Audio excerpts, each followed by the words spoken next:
mentorship relationship, just not in this business, but in life. If you look at the way he treats his family, the way he treats his kids, the way he manages his money, the way he does all that stuff, it's something that you want to emulate. It's something that you want to sort of be like and be around and have that association, right? And I know through Christmas and through the holidays and stuff like that, his messages have always been on point about real beliefs, real goals, really where you want to go. And he really cares about every one of you guys from the bottom of his heart. So I don't want to take any more of his time. He wore his fancy, pretty red jacket today. It's a field cabinet jacket. I know what it is. I know what it is. Sorry. He wore his Christmas field cabinet jacket today. Bring up Christopher Slater.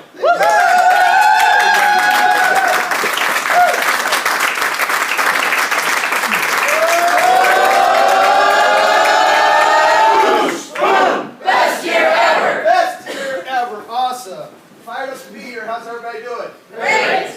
I wore this because I'm now officially in the spirit. My wife drugged me out into the field last night. I was going to say, she was field training me on Christmas shopping last night. So, yeah, it was a lot of fun.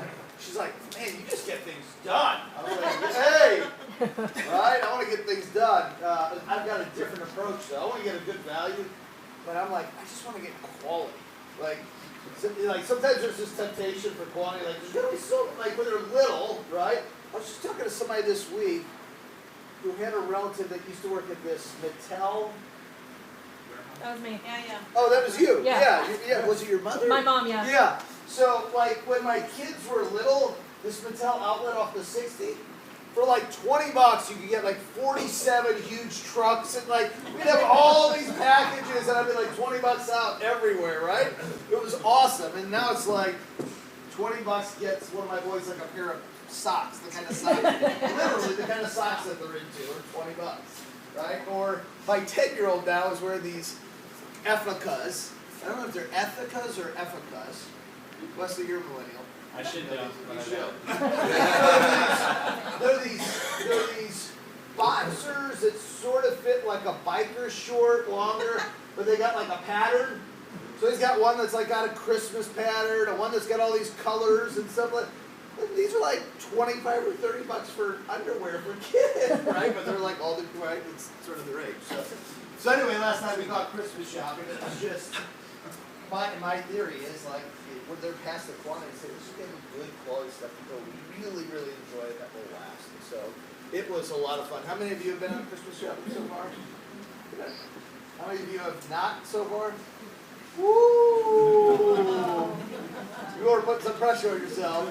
Like as of today, I'm pretty sure it's getting ugly. I mean, as far as the lines, the traffic, the parking, all that sort of stuff.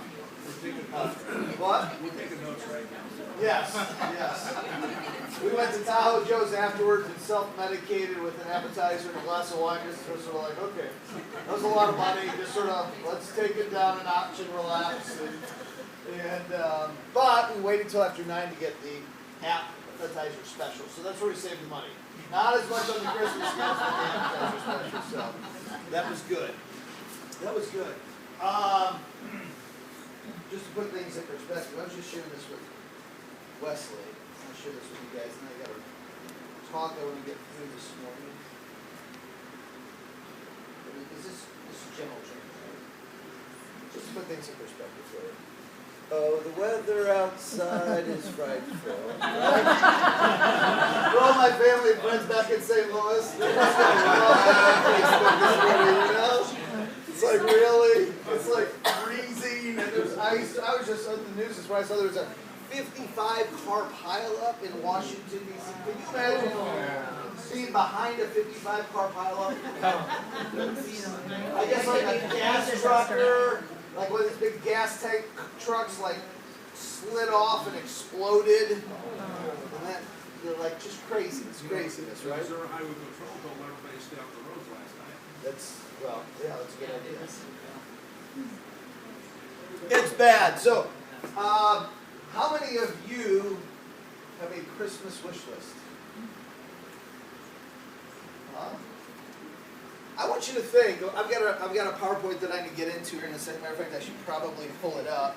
But here's what I'd like you to do. Take out your journals, if you will. Let's see if we can put away our phones for a moment, perhaps. And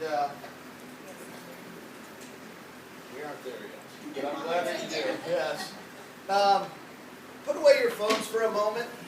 Get out your journals for a moment. And I want you to write down at the top of your notes for today, my Christmas list. How many of you have kids or grandkids or nieces or nephews that are going to be joining us today or already are here? How many of you have kids or grandkids or nieces that aren't going to be joining us today, but you'll see around the Christmas holidays? Yes? Okay, so the part of the magic of Christmas is, for me, is getting time to spend around children that they just get so excited this time of year. How many of you have the elf on the shelf rocking? No elves in the shelves? I'm the only elf on the shelfer?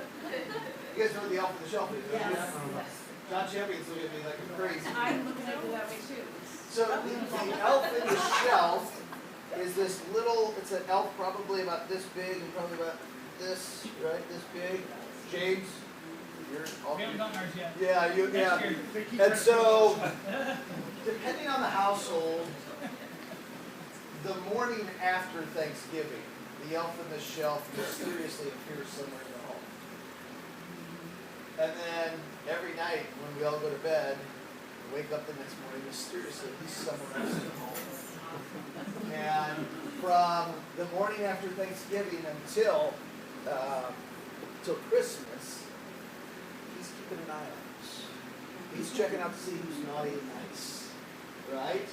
And he goes back each night and reports at the North Pole, and then he comes back and does his intel, right, the next day. And then Christmas Eve he goes back with the final report, and we don't see him again until the day after Thanksgiving, right? So we've got the elf on the shelf. Yesterday he was on the Wi-Fi router, right, peeking around from behind the TV. Today he was on the Amazon Echo up on the kitchen counter. So he's just sort of moving around. But I want you to start just reading your notes, write Christmas list. My Christmas list. My wish list. And I want you to think about whether you've started shopping or not. If money weren't an object, if money were not an object, who is it that you would like to get special gifts for this year? And what would you like to get them? Who would you like to get special gifts for? What would you like to get them? Whether that's some children in your life, if you'd like to get them something special. Whether that's, maybe it's, you'd like to go out to Target or Home Depot, Target or Walmart or Toys R Us today and just get a couple of boxes of toys yourself and bring them in here for Isaiah's Rock. Maybe there's some children you'd like to adopt, you know, from the standpoint of getting them gifts this time of year. Maybe there's, I was just sharing with Wesley, somebody had dozens of volunteers, I guess, yesterday or today, went out and bought wreaths, Christmas wreaths, and laid a Christmas wreath on every single grave at Arlington Cemetery in Washington, D.C. Imagine that. Like, that just, to me, inspires, like, the goodness in people. Like, somebody takes their time and their money to just unselfishly just do that. So, your Christmas list, like, who's on your Christmas list that you would, if money weren't an object, that you'd like to be able to do special things for this season right now? Who are the people? Who are the children? What are the charities? Who are the organizations? Maybe it's your spouse. You know what? Your spouse would love to have something or do something, and it's just not in the budget. Maybe there's a relative, a niece or a nephew. Maybe there's a grandchild. So write down their names, the names of the individuals or the organizations, and write down what is it that you'd like to do for them. Maybe your parents are aging, you'd like to take them on a trip somewhere while they still can. If money weren't an object, what are some of these things that you'd like to be able to do?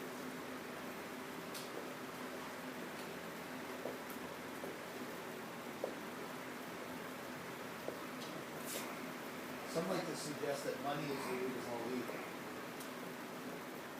always taught us to love them. Right? Not that money necessarily makes us feel like it's like a magnet to us. It magnifies our intentions, our character.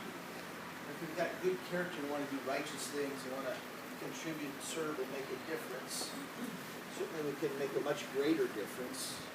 We've got more resources.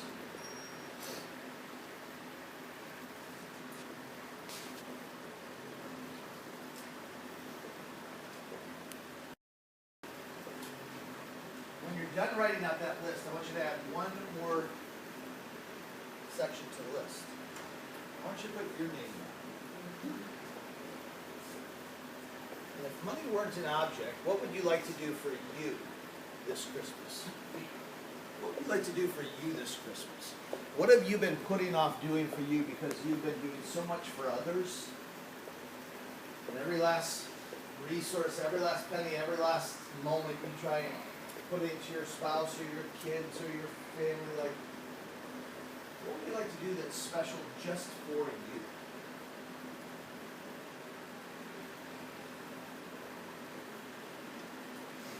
You'd like to just update your wardrobe. You'd like to get hair transplants. I'm not going to name any names.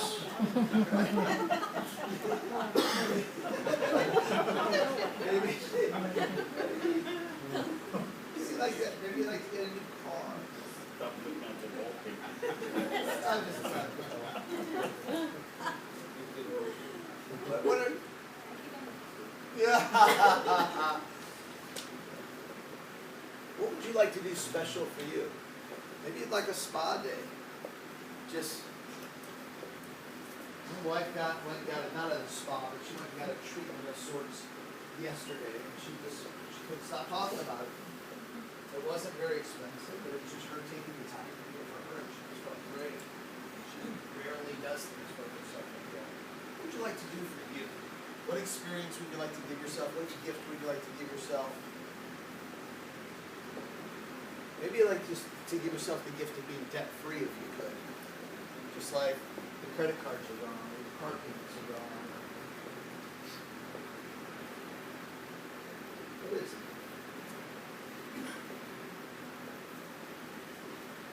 I want to encourage you as your friend, not when we're doing these exercises, not to always get so caught up in what's logical or realistic, but I want you to think with the bewilderment and the excitement of a child, with the unabashed curiosity and the limitlessness of a child. My daughter, God bless her, she is just one of my favorite people on the entire planet. We were out shopping last night for the kids, and she was like, "Oh, I left this list in the car. Let me go get it while you're doing this." I said, "No, you stay here. I'll go get it." And I go and get the list. Literally like a 4-page handwritten list just for my daughter, and like, you know, we're in Tilly, so like the Tilly section has like 14 things under it. You know, she knows she's not getting everything. She just likes to give us lots of different ideas. If she puts like 6 things on the whole list, then she sort of knows, oh, I'm probably getting 5 of the 6, right? But so there's like 14 things at Tilly's, and then there's others. And she just goes online just to give us ideas. But we just sort of look at the list. Right? But I like the fact that she makes it easy for us, right? Some people get the list out and it's like pulling teeth.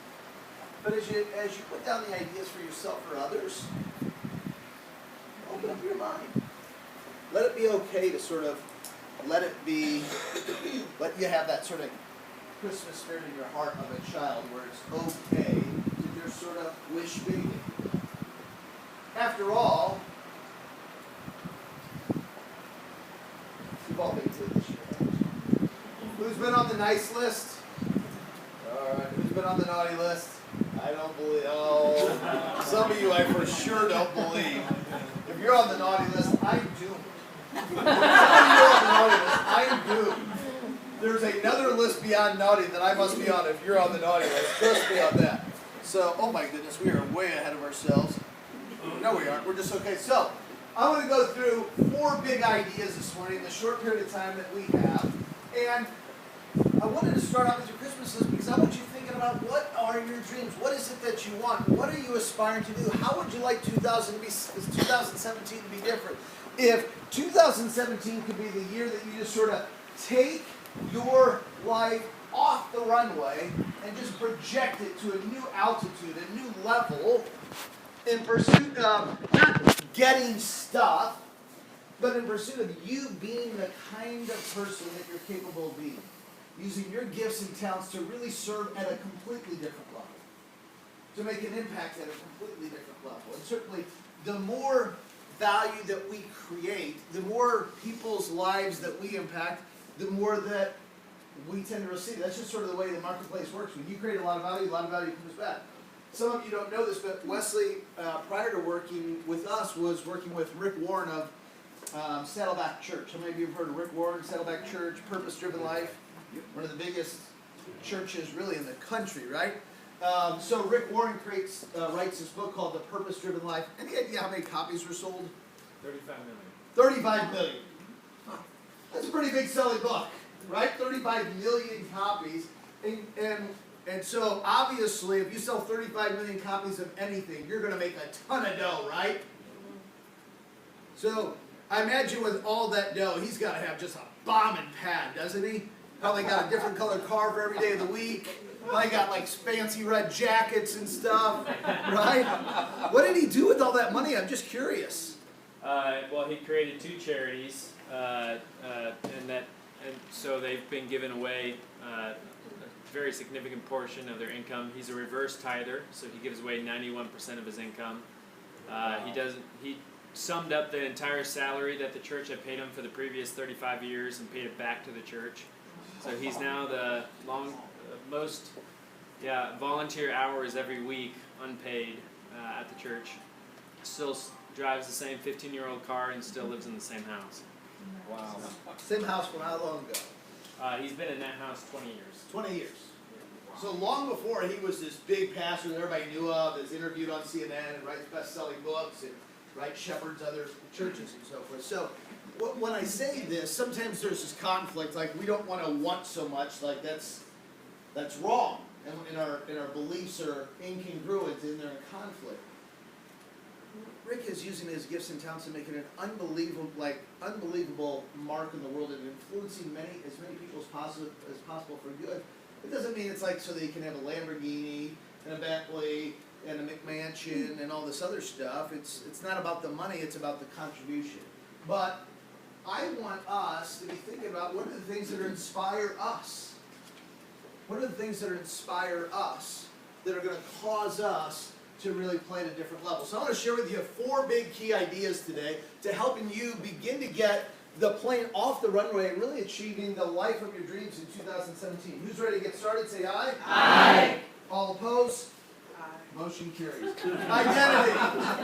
Identity. There's an old saying. I want you to write this in your notes. The strongest force in the human spirit, is to remain consistent with one's identity. To remain consistent with one's identity. What is your identity? If you were to just put it in like regular guy words, describe your identity to me. What does that mean?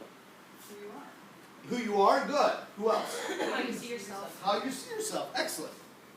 My picture of myself. How I see myself. Who you are. Now, is it possible that I've got an identity for myself and others have an identity for me? Yes. It's possible I see myself one way and others see me a different way. Yes. Okay? But the statement that we start out with is the strongest force in the human spirit is to remain consistent with one's identity, consistent with the way that we see ourselves. Does that make sense? So, for those of you that are Christ followers, what does Scripture teach us? Where should we seek our identity? Christ. In Christ, right? So it's to have a Christ-like identity, right? Which means what? We would want to be consistent with that picture of ourselves. Consistent, not just in our words, but in our actions and our behaviors, right? It's like raising my children. One of the things that, like, my son's a terrific basketball player. One of the things that I don't want is for his whole identity to be tied up in him being a basketball player. Right. Or my daughter being a volleyball player, or my other son being a soccer player. I don't want their identity tied up in their grades. I don't want their identity tied up in their recognition or their accolades, if you will, right? And it's easy for us to sort of lynch onto these things and make this a part of who we are. Matter of fact, when we meet people in our culture, or maybe similar in other cultures, they say, "Hi, my name is Christopher," and you say, "Hi, nice to meet you, Michael. I'm a financial planner. What do you do?" I'm a dog groomer. "You're a dog groomer. Awesome! I've got dogs. Do you have money? You can groom my dogs and I can groom your money." The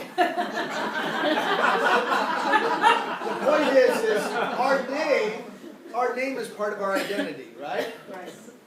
But oftentimes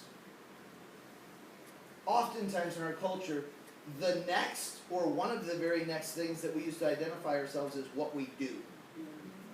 Is what we do.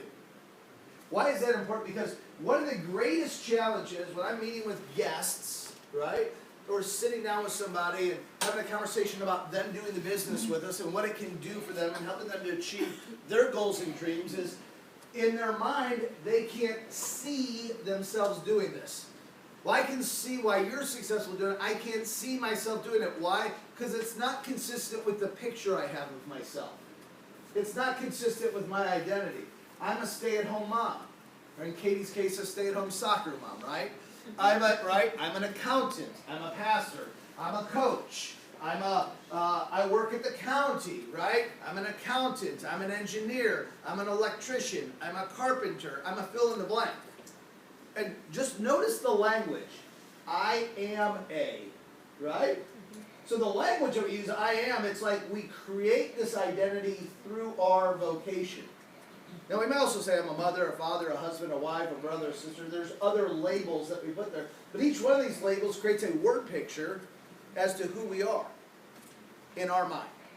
And then, so once again, we go back to the initial statement, the strongest force in the human spirit is to remain consistent with that picture we have of ourselves, with that identity.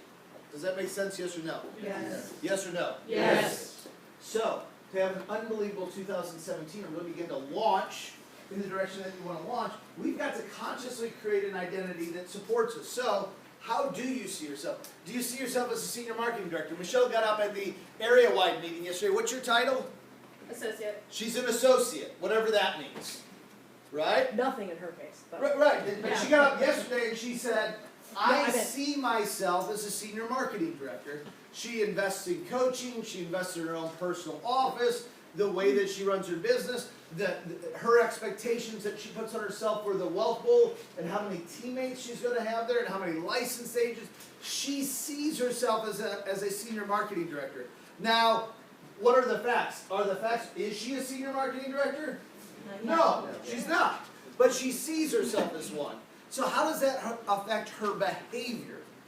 She acts in a way that is more consistent with her being a senior marketing director. Yes. Most of us wait till we get the title or the position, right?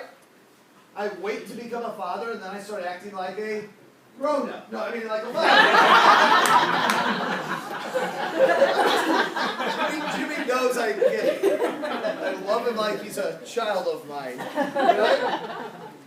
But most of us wait till we sort of get that title before we sort of accept the responsibility of behaving in a certain way. Right? One of the keys is to step out and to begin to see yourself. Man, long before I was a CEO in the company, I already saw myself as a CEO. I'm like, I've got better skills, I take on more responsibility, I run things, my organization, like I saw myself as a CEO long before they promoted me to CEO. Jim Maloney, is he not here? He's in there. If you talk to Jim Maloney, he and I are both a little bit older, so our memories aren't so good, but I would suggest to you this. When he first met me and I first interviewed him, I bet he assumed that I was a senior marketing director making at least $100 grand a year with us. Not because I was faking it until I make it, but literally, that's the way I saw myself. I saw myself already as a guy making a lot of money here. I saw myself already as a guy in charge in a management or a leadership type role. Now the fact of the matter is when I recruited Jim, I believe I was a senior associate. And I think it was about $25,000 a year in income here. And Jim was at like 55 or 60 at his job. But I saw myself as not only as like an SMD or a leader here or a ringer here, but I also believed that Jim would be better off by leaving that $55,000 or $60,000 a year job and going into business with me. Because I believed I had the ability, because of the way I saw myself, to help him make that transition and have more autonomy and have a greater income here. Does that make sense? Yes. No. I wanted him to start part-time with us and then transition into full-time, but I believed I could create a very fast transition from part-time to full-time. Even though I wasn't making that income yet, I believed I could do that for him. And in doing that for him, it helped to get me closer to the title of SMD. It helped to get me closer to the income level that I already saw myself. I already believed, here's what I believed in my mind. I'm already creating far more than $10,000 a month in value in the marketplace and the people that I'm interacting with, clients and teammates and agents and qualified prospects and so forth. The income just hasn't caught up with me yet. But if I continue to create more and more value, it's going to eventually come back to me. And so part of you creating this identity is just that, is you've got to consciously be creating more value for the people and the community around you than you're currently receiving. If you wait till like they start paying you this much money, and then once they start paying me this much money, then I'll start behaving this way, or then I'll start trying to give back that much, you're always going to be in a deficit. Does that make sense? Say aye. Aye. Okay, good. So how do you see yourself? Do you see yourself as broke or prosperous? See, there's a difference between being broke and being poor. Being broke is I'm just like, right now I'm temporarily out of money. Being poor is a sense of your spirit or identity. Right? And it manifests itself over and over, even if you get more money. You know, I used this example the other day, lottery award winners. If you did any kind of Google about the statistics of lottery award winners, it's one of the worst things that could ever happen to you or someone that you know. Because statistically speaking, the overwhelming majority of lottery award winners, and I'm talking about winning tens of millions of dollars, wind up not only broke, but bankrupt, sued, and almost all cases, their core relationships of family are completely destroyed by the money. Yeah. Why? Their identity is not that of a decamillionaire, a centimillionaire. Their identity is somebody of much less income, much less net worth, and then all of a sudden they get the responsibility of this money and they're just not equipped to handle it. They're just not equipped to handle it. They're still looking at it through the identity of this person. So the money doesn't change it. It starts here. It starts here. Does that make sense? Yes. So we've got to be conscious about our identity that we have for ourselves, right? Is my identity somebody who's in need or somebody who's got unlimited resources, somebody who's wealthy, somebody who's grateful for all that I've got? We all have so much more. We have more as individuals than 99% of the planet. We do. You and I, not just me, you. I mean, you look at the statistics around the world, we are such wealthy people, right? So, are we focused on our wealth? Are we focused on our resources? Are we focused on our gifts and our talents and what we've got to give and contribute? Or are we focused on our lack? Man, I never have enough, right? Boy, we're just always broke, right? And this becomes a perpetual way of thinking. Well, once I'm not broke anymore, then I won't feel that way. And I'll stop telling myself that. It's the strongest force in the human spirit. Let me give you a sort of a crazy example. A lot of times I give crazy examples, partially because I'm obnoxious, right? My wife said something to me last night. We're driving between stores. She's like, I think I said something crazy to somebody in one of the stores, and she's like, you were just like completely out of control. She said, I can't believe a man at your age is so obnoxious and so out of control. I'm like, let's be honest, I'm sort of the sane one out of the two of us. You chose that you wanted to spend the rest of your life in all of eternity with an obnoxious, crazy nut. I didn't make that choice for me. I chose somebody very sane, very loving, very gracious. So if we're questioning something here, I don't think we should be questioning me. It was your choice, right? It was a long, awkward silence. And she'll be here shortly, so you can. Did he really? Yes. Really? Yes. Is he really that way all the time? Yeah, he's really that way all the time. So I'm going to give you sort of an obnoxious example, but I sort of want to submit this for you. So we talk about a young lady who's bulimic. What does somebody who's bulimic look like? Very thin? Is that really the truth? How do they really look? Emaciated, right? Like they look like sick, like, I mean, it's horrific, right? When they look in the mirror, what do they see? They see fat. All they see is the fat. Oh, there's fat here. I've got too much fat here, right? So, is their behavior based on the facts? Or is the behavior based on the way they see themselves? The way they see themselves. Now, obviously, there's it's a much deeper problem than that, right? Yeah. But at the surface, what I'm suggesting is their behavior is directly linked to the way they see themselves, not the facts. Our behavior is directly linked to the way we see ourselves, not the facts. So, one of the greatest gifts that you can give yourself and the people that you care about is to begin changing the way that you look at yourself. I think a lot of us look at ourselves in a good way. Oh, I'm a nice person. I do good. I try not to hurt people. I try to be honest. I try to do unto others. But we don't always give ourselves the benefit of the doubt.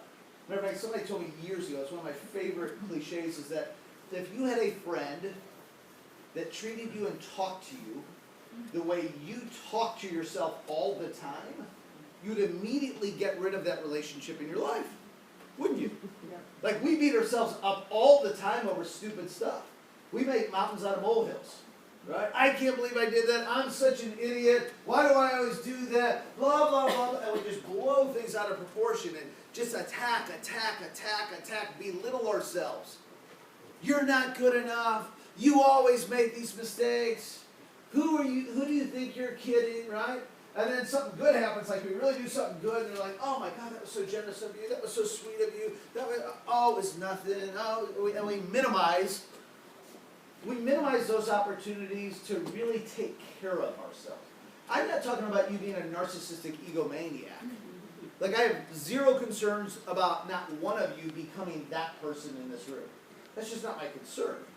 But we're so afraid of appearing like we're like the next Donald Trump, like this egomaniac, like, oh, right, like, look at me. We're so afraid of people viewing us that way that we self-sabotage, and then we don't even take care of ourselves and give ourselves proper credit. Imagine if somebody was talking to your children the way you talk to yourself.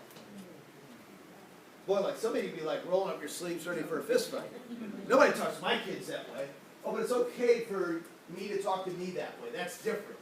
Is it really different? Why wouldn't you allow somebody to talk to your children that way? Why? It's not physically harming them, so why wouldn't you allow somebody to talk to your children that way? It's abusive. It's abusive in what way? The emotional. It's emotionally abusive. True or not true? Yeah. True or not true, right? So the moment you become aware of this, you've got the opportunity to immediately stop doing it. Because we hear ourselves doing it all the time, and we think it's okay, it's fair play, we think it's right, it's healthy. It's not healthy. It doesn't make you humble, right? It makes you ineffective.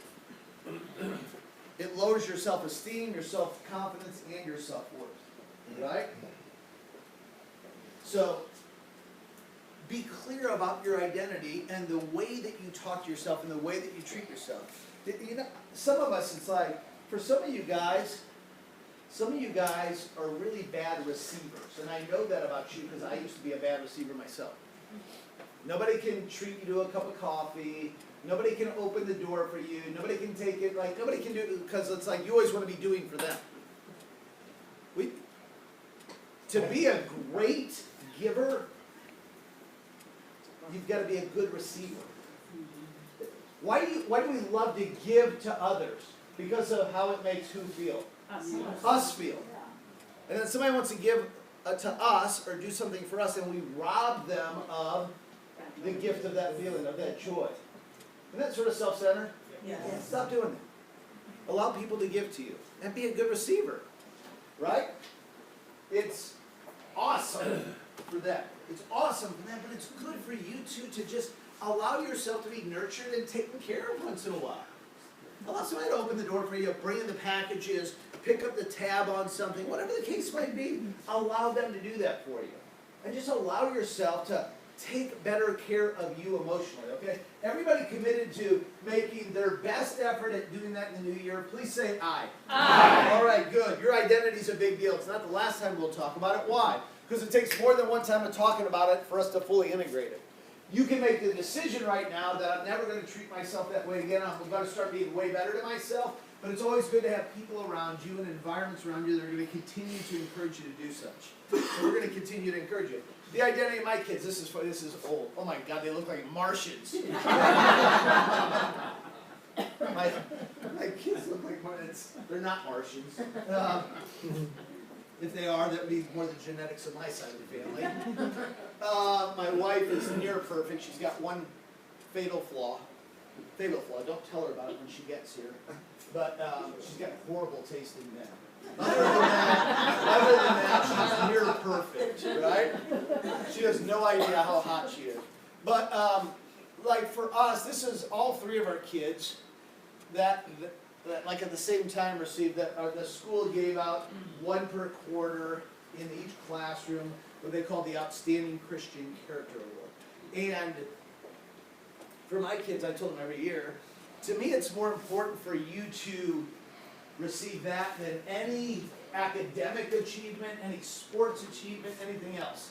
Now, you receiving it doesn't necessarily mean all that, but to me it's some demonstration of it's easy for your kids to act good when they're around you.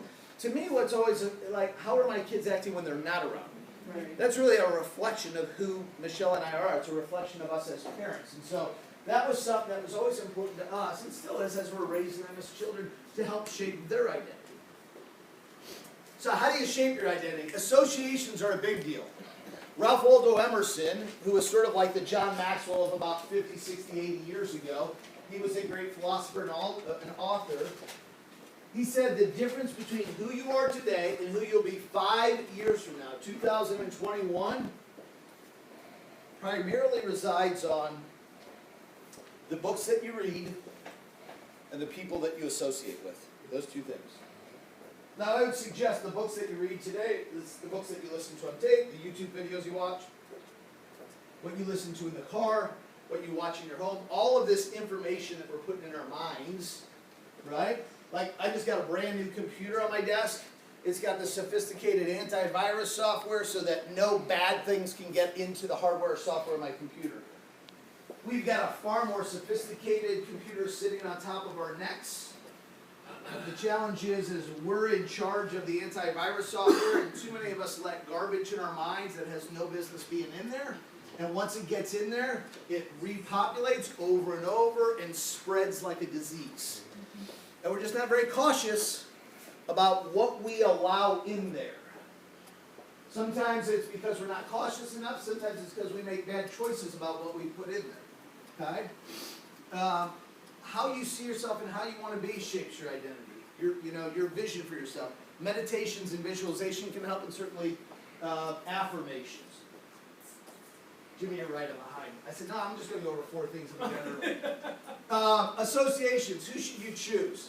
This is just sort of part of what I look for when I'm choosing like a mentor. Like last year, this time of year, my biggest goal for this year was I wanted to grow more in my faith than in any other area of my life. And I wanted to grow in other areas, but that was the number one for me. And so I chose specific associations of people that, one, were farther down the journeys, farther down the path than I was. People that I believe cared about me, people that I shared similar values with, and I reached out to a number of them. Now, some of them I already had a relationship with. Some of them I was starting a new relationship with. Some of them that relationship really strengthened over the year, and they became great mentors and great friends to me. Others of them it didn't work out as planned. But that's why I had more than one mentor, more than one association in this area. I wasn't going to put all my eggs in one basket. So I always look for it, like in business. I'd rather talk to somebody who did it than didn't. Sometimes we get our business advice about what we're doing here at WFG from people who've never done it here. They aren't even a part of the company. They've never achieved anything in their life. Sometimes it's always, our poor Uncle Jimmy who's never achieved anything in life, who's got all these opinions about, what are you doing this, that'll never work, blah, blah, and they know it all, but they've never done it all, right? Not a good association. I'm not saying take Uncle Jimmy off of the Christmas card list. I'm just saying, from a business perspective, he might be the association you're seeking out. They have a track record of helping others. They have a vested interest. They share your values, and you like them. I always want to choose mentors and associations that I like to spend time with. Whether it's on the phone, whether it's texting, whether it's in person. And to me, it's a lot like one of my spiritual mentors that I reached out to, and our friendship really grew over the past year. Sometimes it's only once or twice a week, but it's not unusual for 4, 5, 6 times a week for us to text back and forth, or share an idea, or pick up the phone real quick and talk. And so it's that constant repetition. It's not like once a month I sit down for 2 hours and get mentored. It's this iron sharpens iron, this constant, it's like going to the gym or learning to play piano. You don't sit down once a month for 2 hours in the gym or playing piano and then you're done. It's a little bit every day or multiple times a day, spaced repetition, right? Associations. Now when you meet with your mentors, if you are, be prepared, have an outcome. Don't just show up and go, okay, Naz, here I am. Mentor me. Right? It's a little awkward. Right? Have an outcome. Be coachable and teachable. Willing to learn and willing to do. Coachable is willing to learn, or teachable is willing to learn, coachable is willing to do. I reverse those. Don't become friends so that you can say that you know them. I put that in there because sometimes I see that in WFG. It's like I've seen guys get really close to Dan Charlier because they want to be mentored by him, and yet they really never do any of the things that he coaches them to do, but they're like buddy with him. They text him, they take pictures with him, but they're not growing at all. You should grow as a result of the relationship. Sometimes if you get too close, you lose that edge. There needs to be a little bit of an edge, a little bit of an uncomfortableness to the relationship. You want to be friendly, but you don't want to be friends necessarily when you enter into this kind of relationship. You want to maintain a healthy distance from them. You want to learn from them. They pour belief and see you as you can be. How many of you have children or have ever had children by show of hands? You're not too embarrassed to admit it? You always see your children I can't do that, I can't do this. And you look at your children and see this, you see what they're capable of. You see this, and you just pour belief into it because you know what's possible for them. Even when they don't know for themselves. The great mentor sees what's possible and capable in you and continues to pour belief in you, even when you don't necessarily see it for yourselves. That's not just a gift or an exchange in a relationship for a parent and children. That's any kind of great mentoring or teaching relationship. You bring them down off the pedestal, they build up your self-esteem. What do I mean by that? The more time that you spend with a mentor, the more time that you might spend with a Dan Charlier, for example, the more time that you might spend for him, after a while you go, man, you know what, he's achieved a lot, but he's a regular guy just like me. He's not perfect. He does make mistakes. You know what I mean? And so it takes a little bit of the illusion off of it, right? And he becomes more relatable to you, which helps to build your self-esteem and your self-confidence, right? It starts with a vision. This is big. This is big. I need everybody to playful out in this next section here. So we've already been through identity and we've been through associations. We've got 2 big ones left. This is number 3. It starts with vision.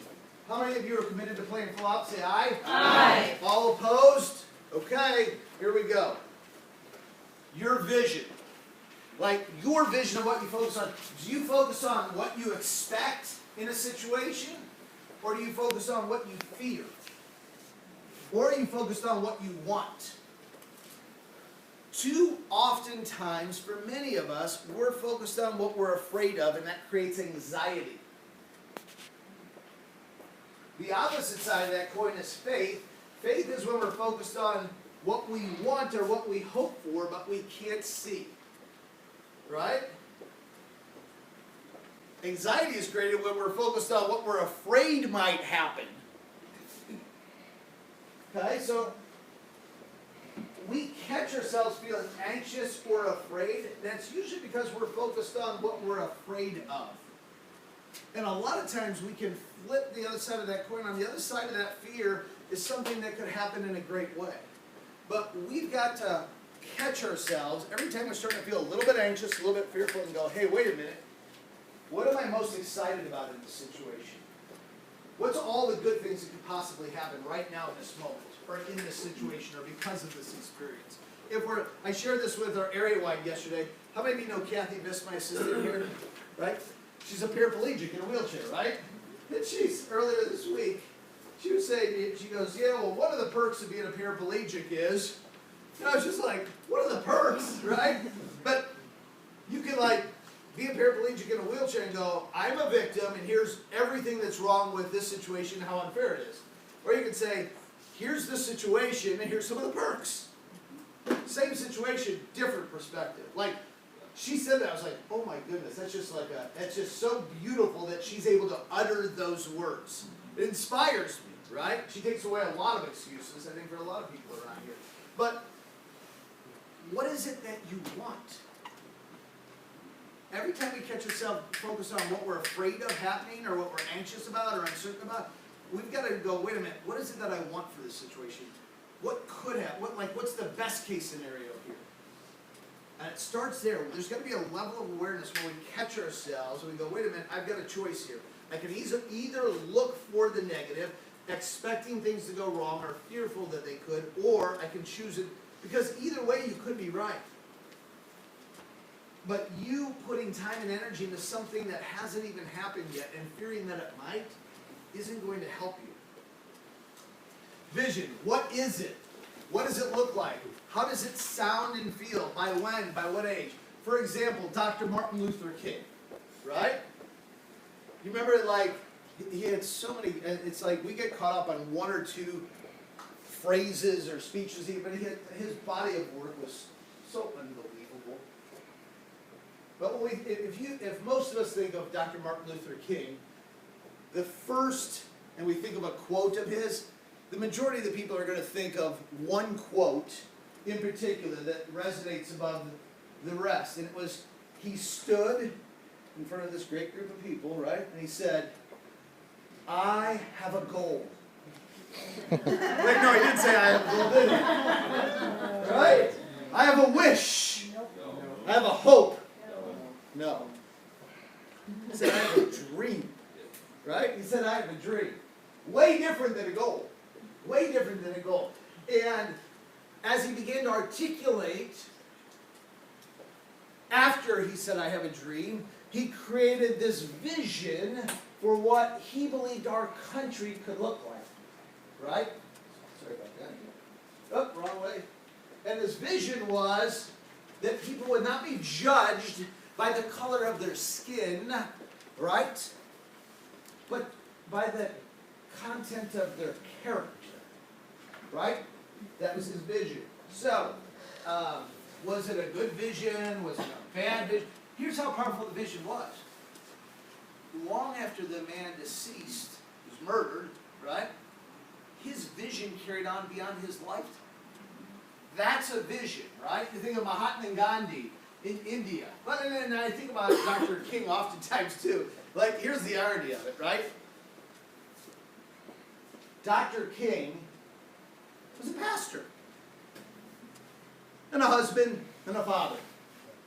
He wasn't like some political official. He wasn't some leader in the country. Nobody gave him all this power or control or this platform or this pedestal. He was a man, a pastor of a church, who had a vision. And the vision was so big, so much bigger than him, it wasn't about him. It was bigger than him. It was so big that it attracted all of these people to it. Right? The great speech that he gave there in Washington, D.C., I mean, I forget what the numbers were, but a lot of people don't realize there was an enormous number of white people there. It wasn't like it was all African American people. It was a vision that was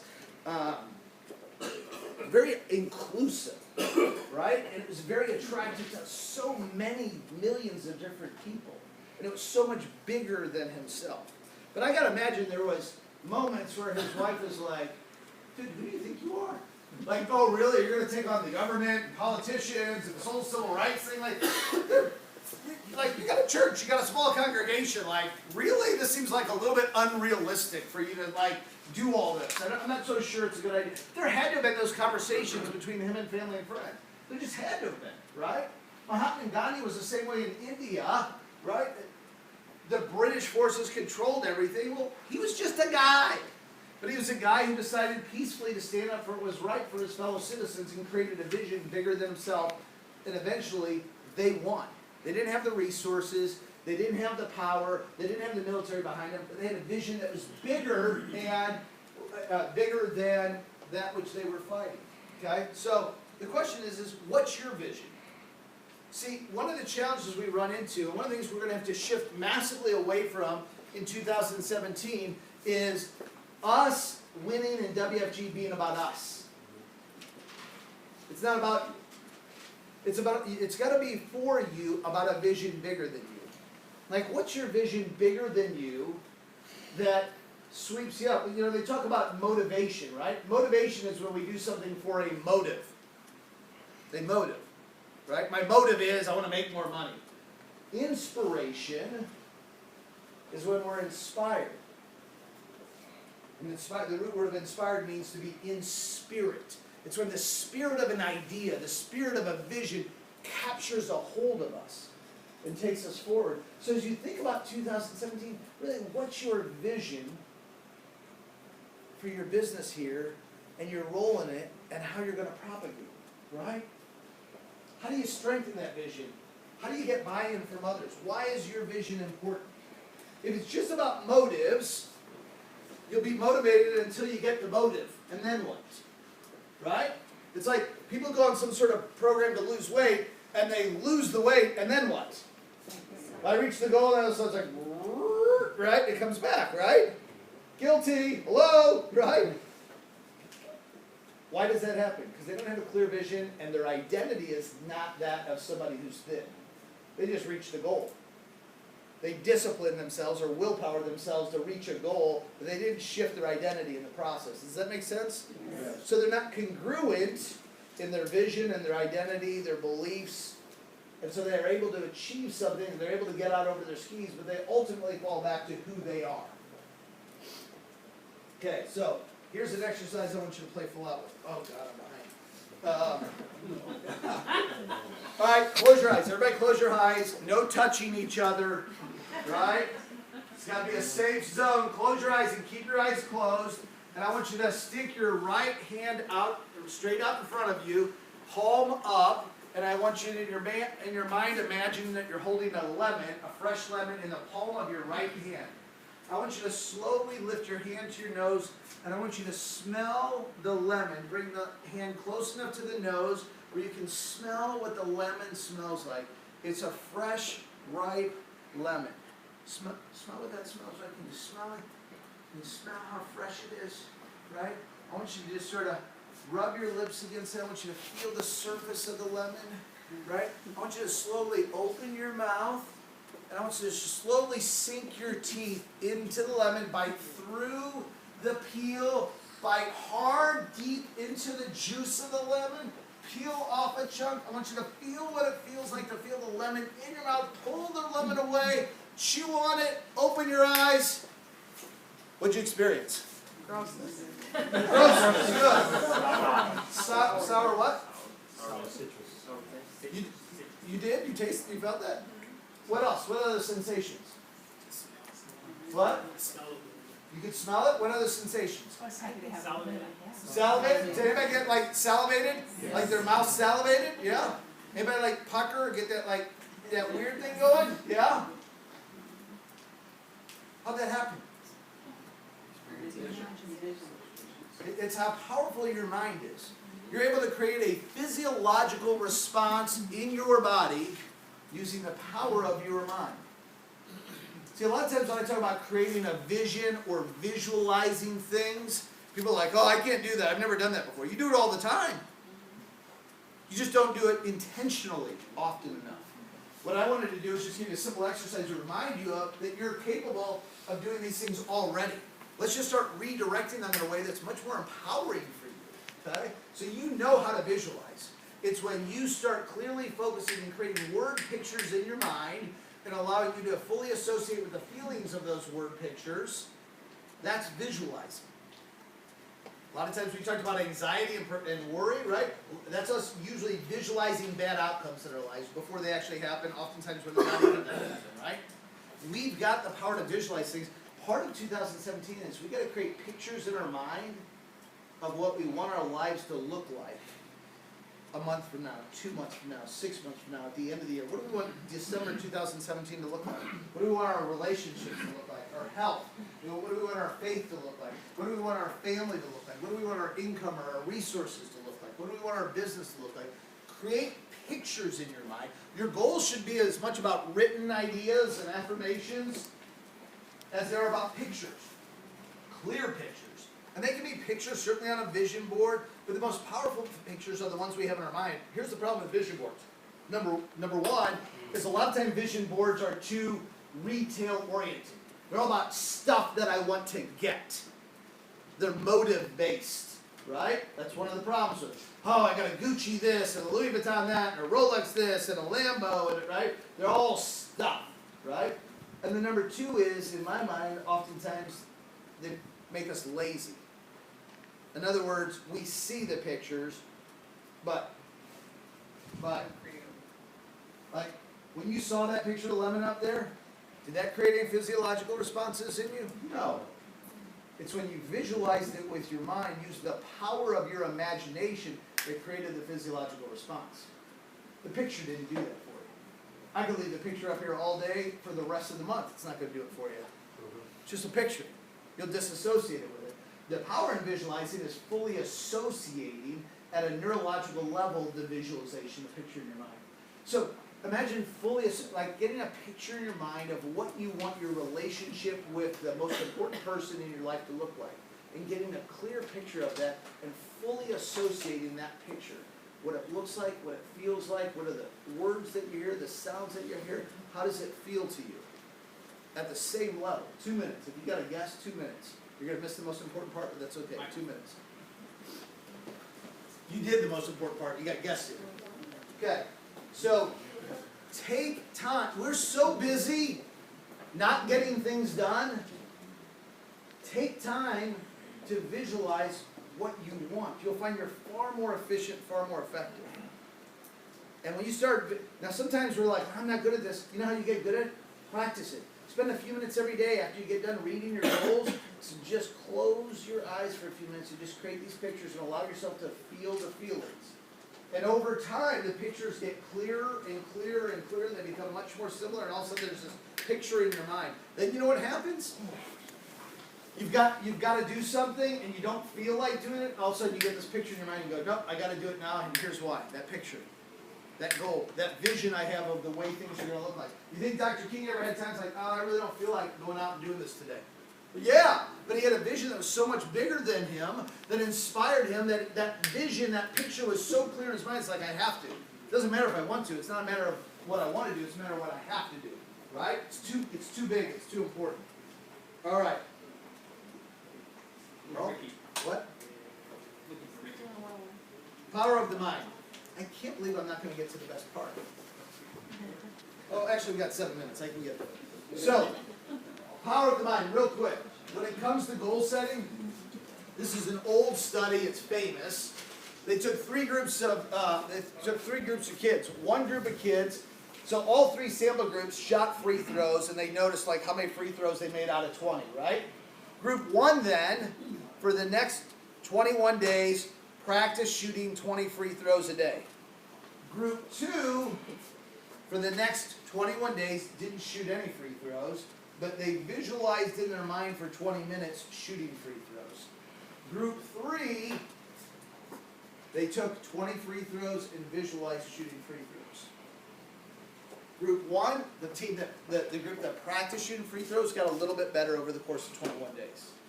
Group 2, The group that didn't pick up a basketball, didn't practice at all physically, but practiced in their mind, got significantly better than group one. Why? Visualizing it, excellent. Why else? What? Expectations, yes. How many shots do you think they missed visualizing it? None. Every single one goes in, right? Arnold Palmer, some argue the greatest golfer of all time. If you read every shot, every putt he visualized going in, and after he would hit a shot, he would quickly just imagine the shot being the way he had envisioned it in the first place.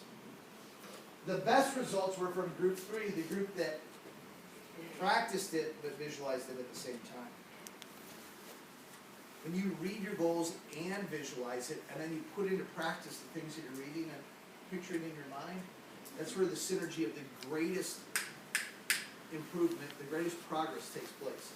All right, last couple slides in the spirit of holidays. So there's this place called Polar Express. I'm going to whisper a little bit because I don't want some of the children here. There's this place called Polar Express. It's like in Arizona, on the Colorado, on the Grand Canyon border. We took our kids there like 5 years ago, right? It's, you know that movie, The Polar Express, right, with Tom Hanks and stuff like that? So there's a whole town based on that. It's unbelievable. It's the cutest little town ever, right? And so there's this train, the Polar Express, and we've got the kids jacked up to go there now. Alex, my oldest at the time, he's on the bubble. He's got kids in his ear at school. It's like, it's not real. It's Maggie Sparrows. My younger daughter and son are totally in. Honestly, he wants to believe it. He's not sure. He doesn't want to be duped. Doesn't want to be stupid. The kids are in his ear. So we set up this whole weekend to go there. Praise the Lord, it snowed that weekend. No, it seriously made it more magical. Right? So, this is me and my daughter, Lexi. You'll see her taking the carriage right through the town that night. So, they're like, that's not the same train, but you get a picture. We were there with a couple of our cousins too, right? So here's the train. We on this long train ride. Everybody's got the books and they're reading the books, right? And they serve you hot cocoa and cookies and stuff like that. And so it's long and it's unbelievable. I mean, the way they do this thing, it's just an unbelievable experience. And eventually they're like, oh, we're coming up on the North Pole. Like there's these weird sounds and the lights flicker something and you hit like light speed, right? And all of a sudden, next thing you know, and all of a sudden you see this huge thing and you see it drive by the train forever and it's the North Pole, it's all set up and there's all these workers and all these lights and all these little buildings and all these little shops and stuff. Everybody, we're all just like, oh, and we're like, no way, it's unbelievable, it's snowing, it's dark, not right. And the kids are freaking out, the parents are freaking out. And we go like a mile past and all of a sudden we start slowing down and stop. We'll just stop and it's like, what's going on, what's going on? Nobody knows what's going on. We're looking at the other passengers, nobody knows what's going on. Finally the conductor comes in and goes, sorry, we had to stop. But there's some reindeer that are feeding on the tracks. We can't go any farther ahead. We're going to have to go in reverse back from the North Pole back to where we came from. So slowly we start going backwards again. And we go past the North Pole and we sort of slow down again and sort of stop. And then we sort of start going again, start going faster. And next thing you know, the conductor gets on, and as we're going backwards away from the North Pole, he's like, we're not sure what's going on, but when we stopped earlier, somebody got on the train. We're like, no way, right? Somebody got on the train. No way, who is it? We think it's him. We think it's Santa. So the kids are like, everybody's just like, well, we're in the first car behind the engine, and he had gotten on the back, so we're like buzzing. Alex, my oldest is like, he keeps looking over his shoulder. He's like, and you can just tell it's like, he wants to believe, but he's no dumb. Like, this is some ex-con that just got out of jail, tattoos with alcohol in his breath, and some sort of fake deal. I know, right? But maybe, just maybe, and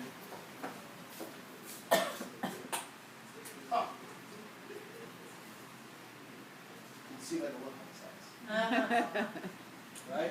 That's the real deal. That's the real deal. For the first time ever in my life, I actually saw it. Kids were there with me, and it was unbelievable.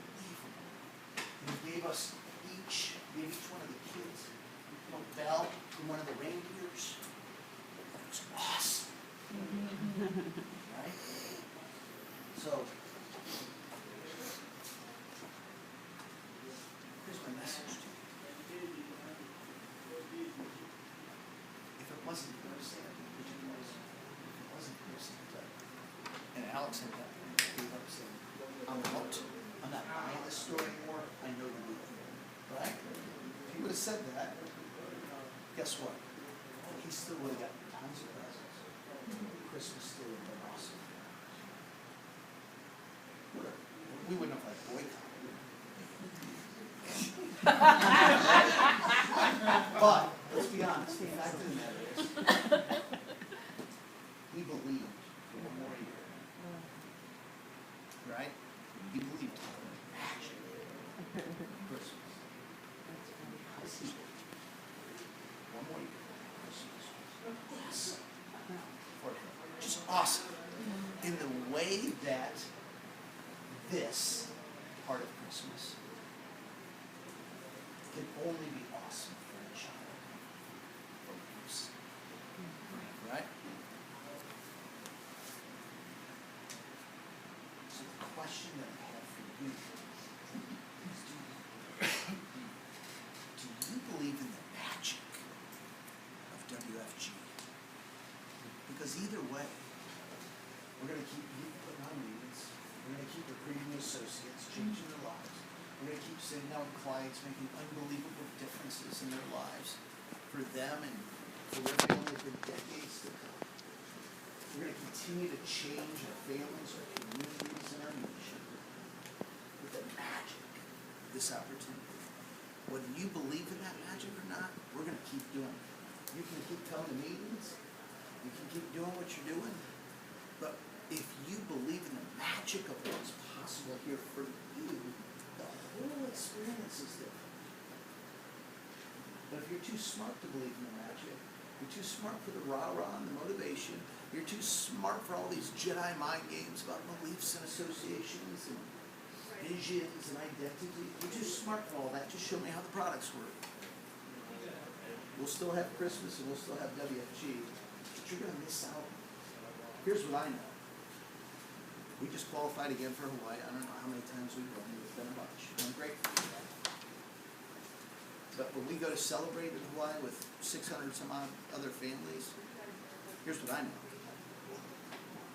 Every single one of them believes in the magic of WFG. And you know what? They believed in it from the very beginning. And that moment, we all hit that moment in our careers.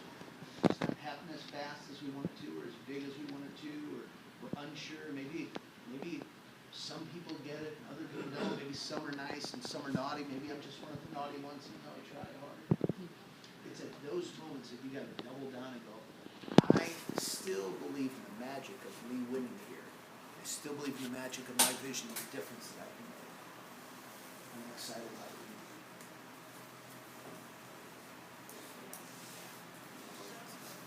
I hope you all have a Merry Christmas and have a magical one at that. Let's go celebrate with Santa Claus and the children, okay? Thanks, you guys.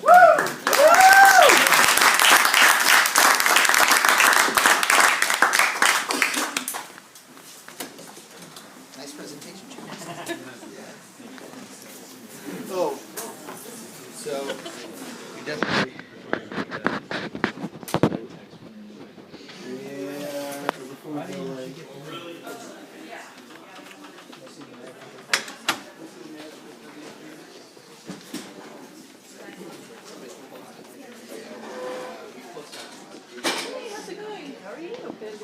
Good to see you.